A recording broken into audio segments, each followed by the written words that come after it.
What's up, everybody? Duke here. Hope you all are being safe, sane, happy, and healthy through these really crazy and depressing times going on in our world today.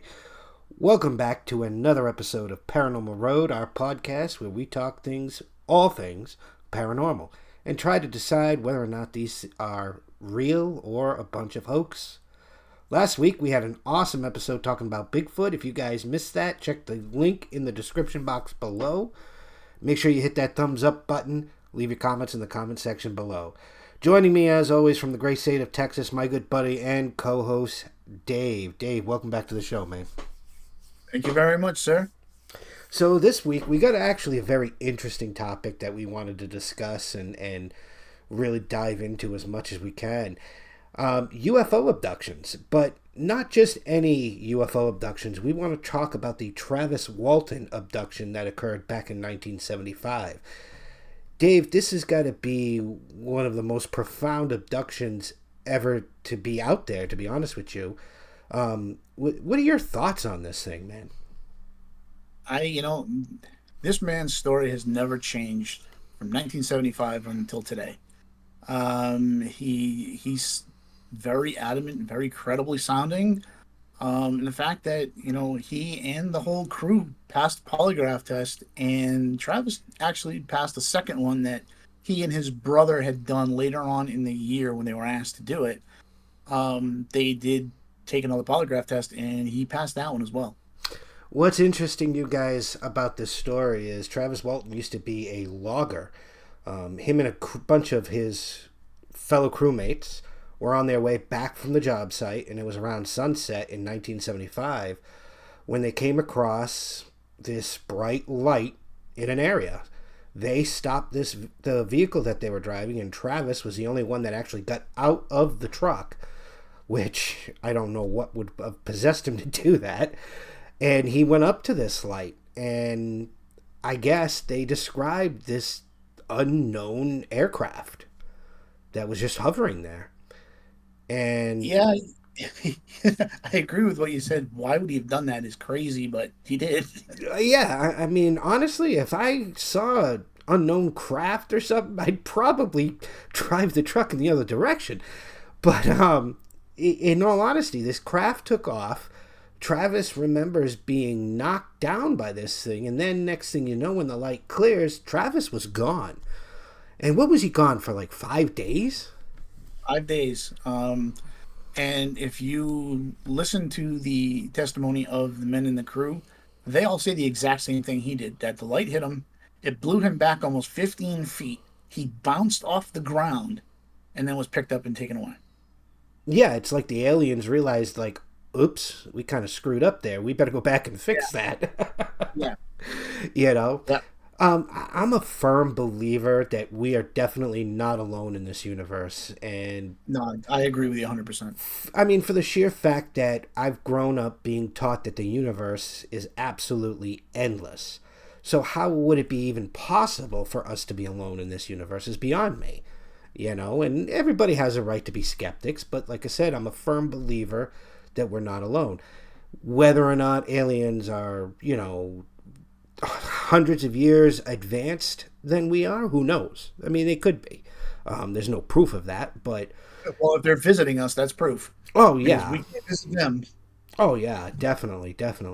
So when Travis disappeared, and this all went down, his buddies took off without him, right? And they went... For a short time. They didn't get too far before they decided, hey, we got to go back and get him. We can't do this. We can't leave him there. Yes, they went back and got him. What exactly happened after? Like, what was the story that they had said? Well, they all came out and said the same thing, that there was a craft that was hovering above this opening, this clearing, and it was low enough where they could make out details on this craft. There was a sound. It was almost like a humming noise. A light came down, hit Travis. Like I said, threw him back 15 feet or so is what they say. They say he bounced off the ground, was picked up, and taken away. And then after that, and they immediately, when they went back, saw that Travis wasn't there. They immediately left the woods and stopped at the first phone and called the sheriff's department. They didn't, wait. They weren't trying to get their story straight. They they were they drove out of the woods, found the first phone they could, and called the sheriff's department. Well, yeah, they were genuinely concerned, about the well-being of their friend. That's Right. understandable. That's admirable. But apparently, local law enforcement spent days out in the woods with search parties and whatnot trying to find Travis, and they Yeah, couldn't. 4 days. For 5 days actually, because on the fifth day was Travis was around 10 p.m. when Travis called his sister's house. Yeah, so for 4 or 5 days, they were out there looking for Travis. They found nothing, no And body. the whole time they were telling the members of the crew, because the members of the crew were out there searching with them. Most of them. There were a few that didn't go out. Alan Dallas wasn't there, which you can get into a whole thing about him. But the sheriff's department at this point would tell the members of the crew that were there, just tell us where the body is and we can all go home. Yeah, You know, so they investigated this as a homicide, not as a missing person, not as an alien abduction. They were investigating this as a homicide. so how long was it? Did they believe their story at all, or was it an immediate "let's investigate this as a homicide"? I think the first sheriff's deputy that was on the scene was a man named Chuck Ellison. Um, and if you there's a documentary that I watched a few times that's on Amazon, and he says the first thing that he did was try to get close enough to these guys to see if they smelled like alcohol, see if they smelled like marijuana. And he said there was no marijuana smell, there was no alcohol smelling coming off of these men. Um, but I mean, you've got to think to yourself, these guys didn't believe them. They were, even if they didn't say it from jump, they were investigating this as a homicide. Well, I At the very mean, least, an accident that they were trying to cover up. if somebody came to you and said, "Hey, an alien came down and abducted Ryan," what would you Right. say? Exactly. And that's the thing. I would I give them all credit for calling the police right away. I don't know if I would have. I mean, who's going to believe me? Well, you would have to do something, whether or not it was right away or not. Who knows? But No, exactly. But you've got to have that thought. If you're claiming aliens abducted somebody, that thought's got to be forefront in your mind. They're not going to believe this. well, Nobody's yeah, going to believe that's like saying, "Hey, Bigfoot was in my backyard sunbathing." it. No, exactly. No, and it's understandable. You got to understand that there's plenty of people who are going to look at these guys and be like, okay, they're under some kind of influence, whether it be drug or alcohol related. But you got to ask yourself too. I don't care how much of a partier you are. If your job is to handle giant chainsaws, you probably don't want to do that drunk or high. Well, yeah, that might be recommended. Yeah. I mean, it's probably going to be yourself that you hurt before you hurt anyone else if you're doing it under the influence. Exactly. So these guys were out there looking for Travis Walton for 4 or 5 days. They didn't find him. They honestly were looking at the rest of the crew like that they had actually killed this guy and hid his body somewhere. Now, in my understanding, they all agreed to take a polygraph test. There was 6 of them. So they all spent the day sitting around a table taking this polygraph test, and they all passed. They passed with flying colors. Yep. The only person that didn't pass, his results came back as inconclusive, was Alan Dallas.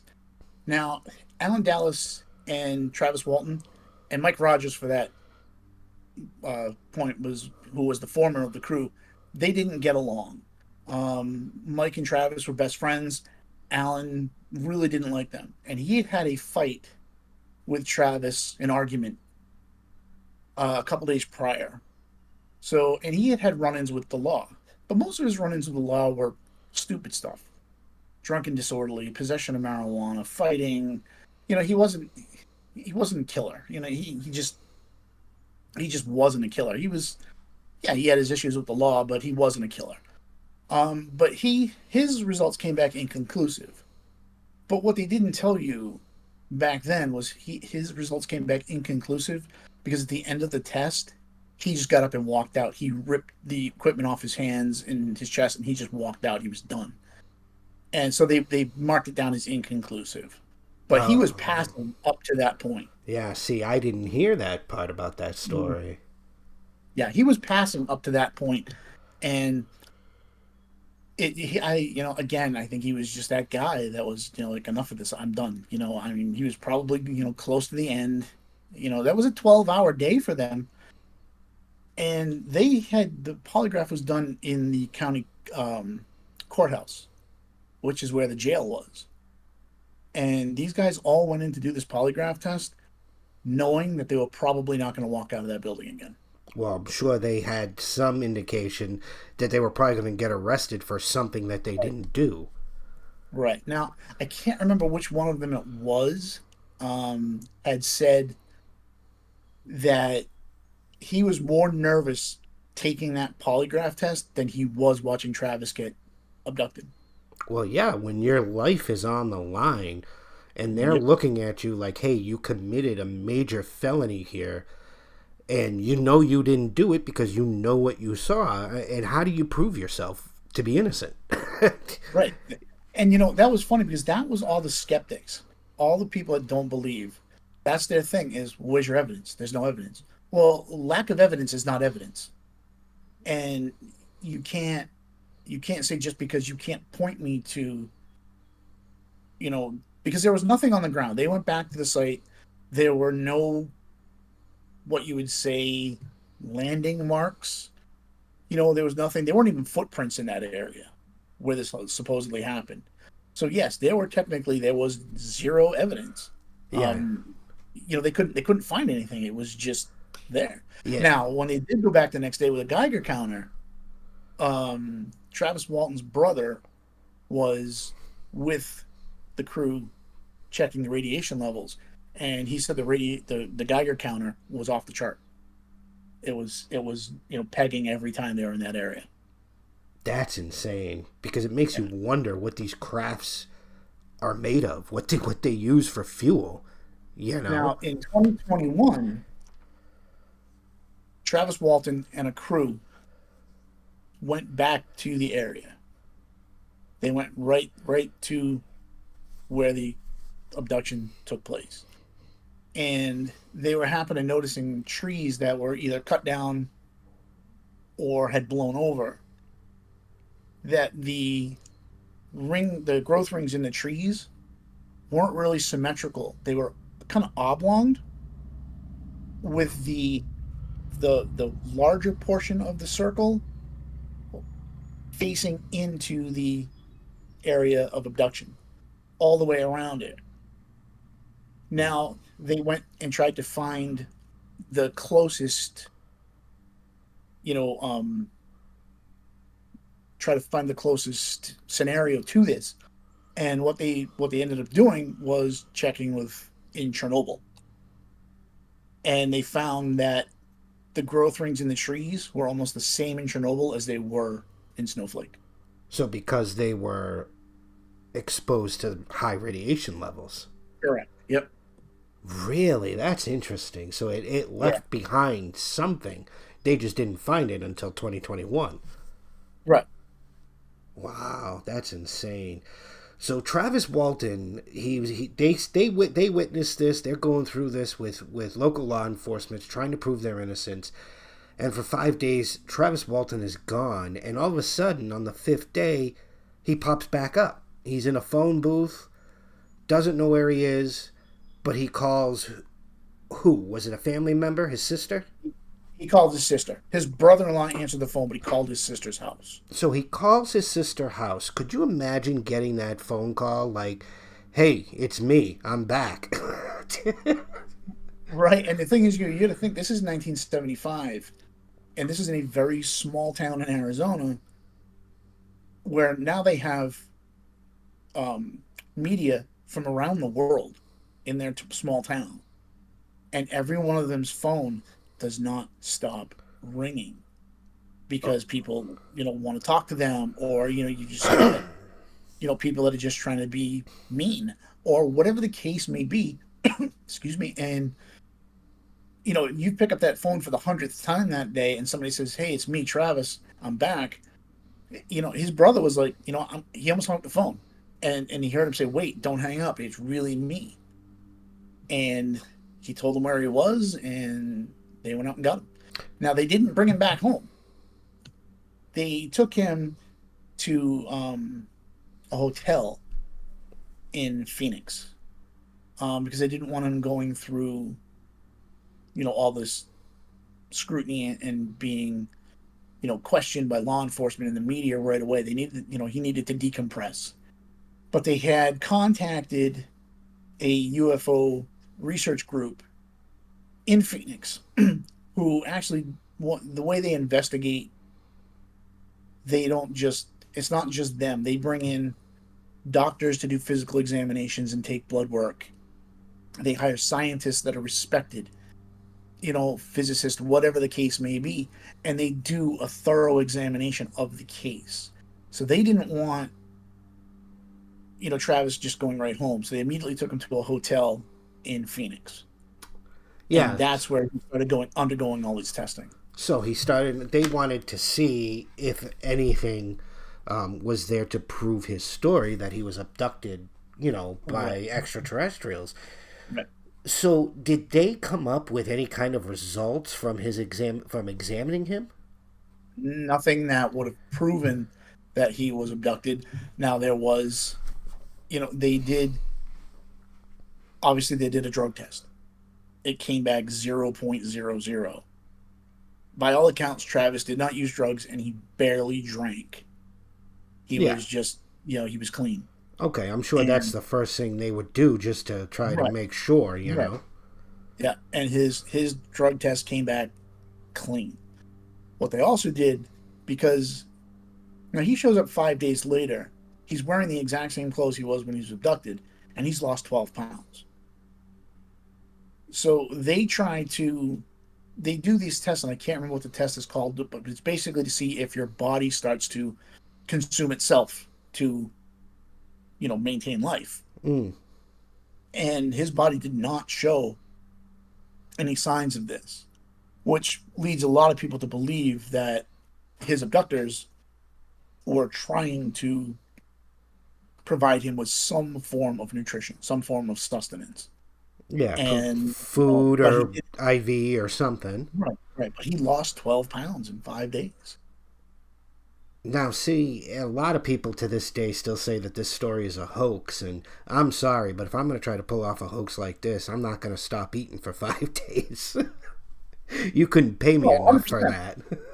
100%. Even, first of all, what were they trying to gain with this hoax? None of them gained anything at all.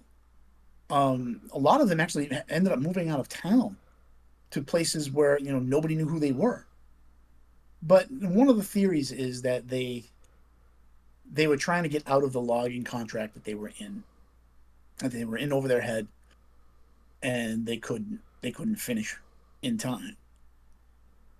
But they were 80% done. They were on the definite downside of finishing this project. And Mike Rogers would have lost a ton of money. If they weren't going to pay him if they got out of this contract. So you're 80% done with the contract, but now you want out of it. You're going to give up all the money that you've earned by cutting down 80% of the logs trees that you were supposed to cut down. It doesn't make any sense. Yeah, because nobody's going to take that kind of loss, whether it's 1975 or 2024. Right. You're going to bust your ass. You're going to try to finish. But he had people to feed. He had people to pay. He had, what I mean? He had a family. Yeah. I'm sure that even in 1975, I'm sure it wasn't, a small amount of money they were getting to clear this area. Well, of course. I mean, back in those days, I'm sure it wasn't, especially when you're a logger in small remote areas like that. That's your bread and butter. Right. Yeah, I know. So Travis was gone for 5 days. So now Travis sits down and tells his story of events. According to Travis, when he woke up, he was actually on this alien aircraft. Yes. He was actually on a table and he had some sort of device on his chest, is the way he Really? described it. Yes. He said there was a light above his head, and originally he thought he was in a hospital. Um, he said there was a light above his head, but it wasn't so bright that he couldn't see, but it was just bright enough where he couldn't see on his peripheries. And then he looked down towards his feet, and that's when he saw the aliens. He said at first he thought they were just doctors wearing surgical masks. He said, but it only took me seconds to figure out these were not humans. Wow, I couldn't And imagine. no, no, he said the air was very hard to breathe. He said it was very humid. And his first reaction was to he jumped up off the table. This device on his chest fell onto the floor. He picked up some sort of a rod that was on one of the tables and he started swinging it at them. And finally, basically, they had had enough and they walked out of the room, leaving him there. So he was basically freaking out like anybody else would. And these aliens probably realized, hey, we're not exactly doing him any favors. Let's just walk away and leave him be. Right. It sounds like they weren't trying to hurt him in any way. It sounds like they weren't even trying to, how can I say this, study him.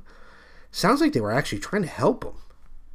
That seems to be the scenario in every abduction that you read about or hear about.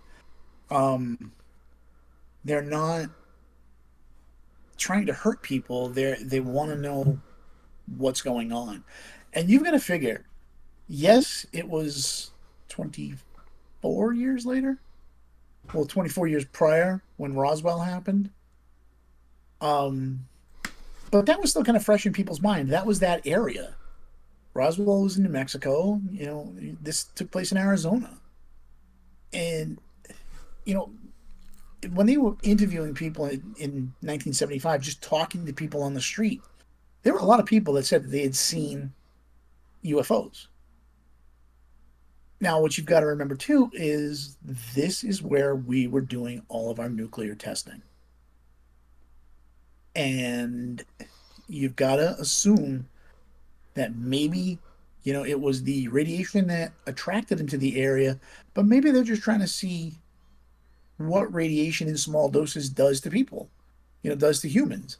I mean, obviously the reason they do this is endless, but that's one of the bigger theories out there is that they do this to, they want to know about the radiation levels, what they do to people physically.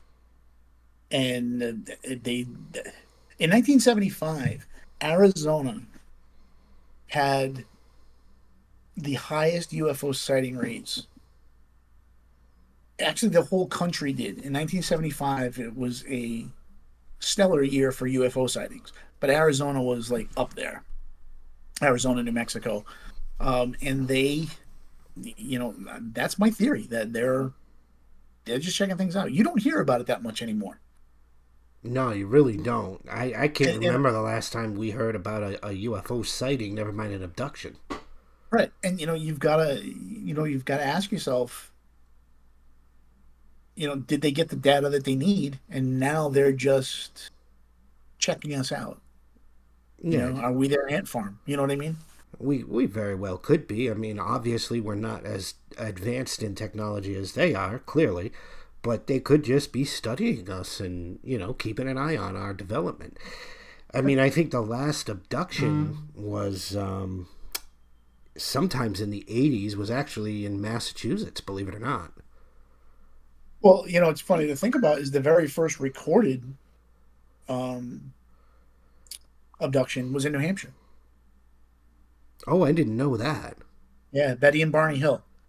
There were a couple that were supposedly abducted on a back road in New Hampshire in 1968. I believe that was when they were abducted. And their story, I'm sorry, 1961. I had to look that up for a minute. And their story never changed either. And they were, they weren't weirdos. They weren't crackpots. They were just a couple driving down the road in New Hampshire in 1961, and they claimed they were abducted as well. You honestly, when you look at a case like Travis Walton's, you gotta ask yourself, what is somebody like that going to gain from faking the whole thing? And he hasn't gained anything really. They did make a movie out of this called Fire in the Sky, which I actually want to watch just for the hell of it. But even he has gone on record to say he's actually really sorry that he allowed them to make the movie because they didn't tell the story properly. Right. They took a lot of artistic liberties with that movie. A Yeah, lot. he said right out, I'm sorry I allowed them to do it. They didn't tell the story right. And when asked, well, if you regret doing it, why did you do it? He was honest. He said, I needed the money. Yeah. I mean, he wrote a book. He wrote the book. Fire in the Sky was him. He authored that book. And, I'm sorry, I'm sure he didn't make, millions of dollars off of that. There was, somebody was saying that when the movie came out, which I believe was 1995, um, by this point, uh, that's when the story really got traction because people who were watching the movie were believers. Before that, people that read the book were, some were believers, some were skeptics, whatever. But back in the day when it happened, you really didn't have a whole lot of people that believed them. They were really thinking that those six men murdered Travis or he died accidentally, and they were covering up the body.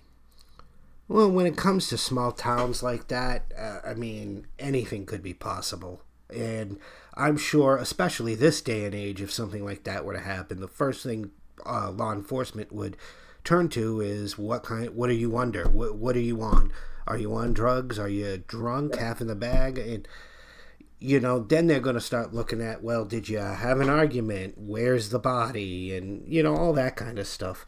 And that was the thing with Alan Dallas. They really thought Alan Dallas had killed him.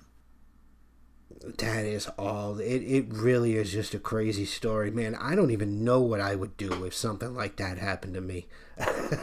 Another thing with Alan Dallas was he walked away from this. Like as soon as Travis was back and they were cleared, he walked away. He didn't want any part of this. He there was no money to be made by sticking around. He didn't. I'm sorry. It's just they didn't gain anything by trying to make this a hoax. Even if your plan is to become millionaires by this, you've got Oh, to think it's probably not going to happen. they didn't even come close. I don't even think none of them tried. No, no, they didn't. The only one that did anything was writing the book was Travis himself.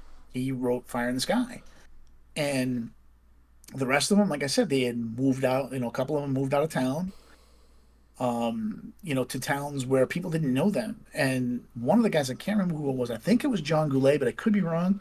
Was saying that, when he got to where he moved to, he never spoke of this again. Not one person in this new town that he moved to knew who he was. That's gotta be something like this. I don't care what anybody says, especially if, and I'm sorry to say this, but especially if you're 100% sober, this has got to be a traumatic experience for you. Oh yeah, without a doubt. This is, you're being accused of murdering somebody, even though authorities haven't come right out and said it. You're being accused of murdering somebody, and if Travis Walton never comes back, I can guarantee you at least four of those guys end up in jail. Oh, there's no doubt in my mind somebody would have ended up in jail, if not the Yeah, whole lot of them. and unfortunately, it probably would have been Alan Dallas. No, more than likely, especially if they had beef. Yeah, and that's what they said. that Alan didn't get along with Mike and he didn't get along with Travis, and they had an argument a couple of days prior. But again, if Travis doesn't show up, I bet you a lot of these guys are going to end up in prison for the rest of their lives or close to it. When you talk about incidents like this, one comes to mind.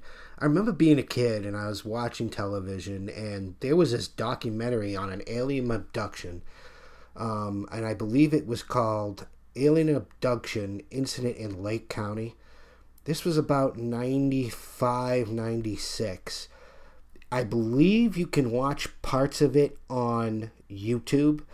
It was about a family living on a farm who they were all abducted, and this was on Thanksgiving night. They were all together having Thanksgiving dinner when they lost power, and I guess up over this hill was their neighbor who had a farm. And when they went out to check the breakers, they saw this big light coming from up over the hill. And of course, naturally, they went over to check it out. And it was a UFO sitting there, and they were aliens. But they were your typical, how can I describe them? The gray aliens, short gray with the big black eyes. Yep, they're called grays. Yeah, so that right there was okay, that is your typical alien in any kind of situation with UFOs or abductions and that. But the way this was done scared the living crap out of me back then.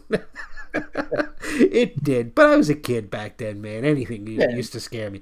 But yeah, check it out. I believe you can still actually YouTube some of it, if not all of it.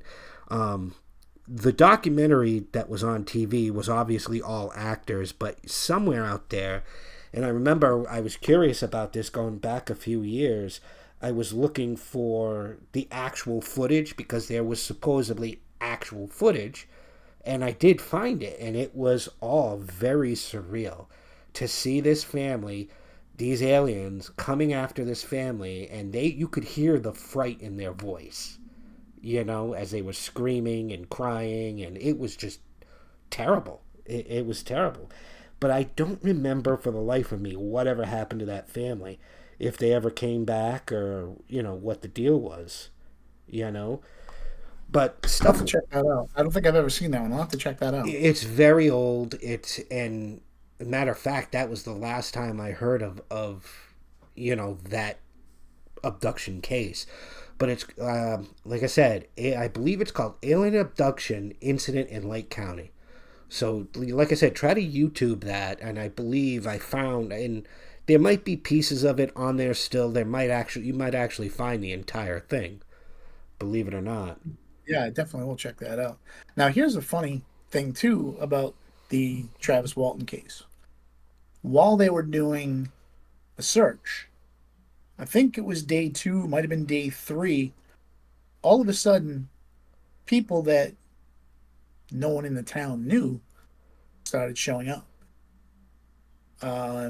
Driving what a lot of people said looked like government-issued cars. Because back then, it's much like today, the car, the wheels are painted the same color as the car, and it's, you can tell a government vehicle when you see one, whether it's your local law enforcement or an FBI vehicle. But there's some thought that the quote unquote men in black were there, trying to ascertain what had happened, if anything. The Men in Black have always creeped me out. Those stories back then, and I'm not talking about the Will Smith movie. Just to make that clear. Although that was a pretty good movie back in the day. Yeah, but no, that was that's always been something that actually has been a very interesting topic for me, was Men in Black. Yeah, and maybe sometime down the road we can cover that here on this channel. Oh yeah, that story alone is just creepy as hell. Yeah, I mean, you've got to think about I don't think they have anything like they did in the movie to make you forget anything, but I think their way they make you forget everything is threaten your life, threaten your family's life. Trust me, we got in now. We'll get in and kill you without anybody knowing it. We'll make it look like an accident. Yeah, basically, shut up or you're gonna die. Right. And it's funny because even if you go back to Roswell, um, wow, I'm drawing a complete blank on that owner of the farm. But he wasn't a rich man at all. He owned a farm. You know, his equipment was old, and all of a sudden he started driving around a brand new Ford pickup. Yeah. And they said, "Where'd you get that?" I've been saving. You haven't been saving so much as I think the government came in and they said, "Look, here you go. We'll give you this shiny new truck. All you've got to do is keep your mouth shut." Yep, Dad, there you go. Keep your mouth shut. We'll give you a shiny new toy. Yep. You know, and I'm sorry, but if you're a low income farmer just trying to make ends meet by you're working your farm every single day, probably from sun up to sundown, that new truck's going to help a lot. Oh, definitely. Definitely. So there's always that Men in Black um aspect to everything. They're always there. Bottom line is, and I think it's safe to say you feel the same way, that we're not alone in this universe for sure. No. To what extent that a life exists in the universe, who knows? Are they definitely flying around in spaceships? I've never witnessed a UFO or flying saucer or little gray men walking around or any of that. But I am a firm believer that if the universe is supposed to be endless, there's no possible way that we are alone here No, I on don't. this little blue rock. Nope, I don't. I'm 100% in agreement with you. If every star is a sun, you cannot make me believe that we are it. Exactly. In endless amount of stars, you're telling me there are no other planets that can sustain life? I mean, we went from, growing up, like, oh, there are only 9 planets. To what? Now there's over 100 that they can verify.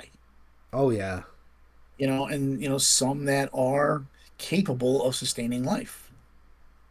And whether you're a believer or not, that cannot be challenged. Well, maybe someday E.T. will come down and invite us all out for a bite to eat. Who knows? Yeah, you know what?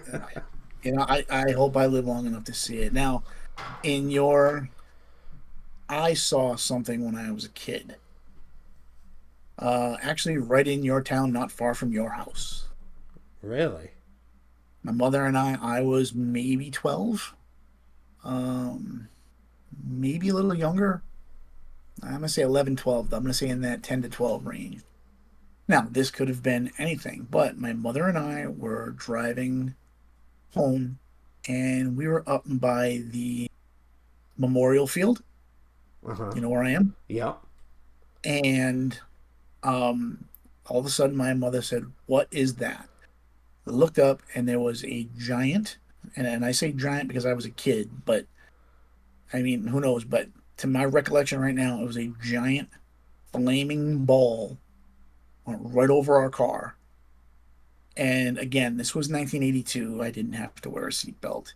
And I jumped from the front seat to the back seat and it was gone. Really? Yeah. And you can ask my mother about it to this day and she will tell you. Um, it was just the weirdest thing. Now, am I saying it was a UFO? No. But, not with any kinds of, 100% positivity. But it was still something that I saw, and it's to this day it still interests me. What did I see? But it was big, it was flaming, and it went over our car. And like I said, I jumped in from the front seat to the back seat to look out the window, and it never reappeared. It just went over the car and disappeared. So were you driving towards the school? No, we were. Yes, I'm sorry. We were driving towards the athletic field. You know where the um tennis courts are? I don't know Yeah, if they're still there. yeah, they are. Okay. Okay. That's exactly where we were in that S corner by the athletic by the tennis. No kidding. And you saw Yeah. that? Wow, that's Oh yeah, my amazing. mother actually stopped the car. Really? So it Mhm. was that low to make her stop the car and go, "What the Oh yeah. actual fuck?" Yep. Yeah, Wow. it was, That's and you've got crazy. to, that's, I won't say that's what got me into the paranormal, but it still crosses my mind when I'm doing research or when I'm watching something, documentaries, reading something, whatever. It still crosses my mind. I mean, this was, 40 something years ago, 42 years ago. See, there's Um, something like that would drive me up the wall, and something like that would probably make me go chasing UFOs or. yeah, no, I mean, you're 100% correct, but the chances of you ever seeing anything like that again are slim to none. Now, in that very same town, back right around that area, I mean, excuse me, around that time, um, there was supposedly a UFO that had come out of the lake, as there is a fairly large lake in that town, as you know, and it supposedly came up out of the lake, went across town, and was gone. And it was actually called in by a police officer who lived, excuse me, who worked in that town, I and he remember supposedly saw that. hearing that. I remember hearing that. That was But here's, 85? no, it was earlier than that. And here's the thing: is that what I saw? Yeah, Is that what I saw? I'm Did I wondering. see that exact same thing that he saw and what other people in that town saw? Because he wasn't the only one that saw it. It was called into the police department by multiple people. Yeah, I remember hearing that story. So that was 80. So you said you saw that in 80. Yeah, maybe it was 82. Between 80 82 is when I started. I was, like I said, I was between 10 and 12. So you might have witnessed that same event. Who knows? I don't. Wow, that is crazy. I don't Yeah, know. I will never know, but it's something to think about. that is crazy. Well, man, as much as I love talking about this, we're pretty much out of time. Yeah, no, we did this one. We went a little long on this one, but I think it was worth it. Yeah, I hate looking at the time going, ah, crap, we're past our cutoff. Anyways, guys, Yeah. if you enjoyed the show, I hope you did. Leave those thumbs up buttons. Hit those thumb up buttons, excuse me. Leave your comments in the comment section below. Don't forget to subscribe for more content. And as always, we'll catch you on the flip side.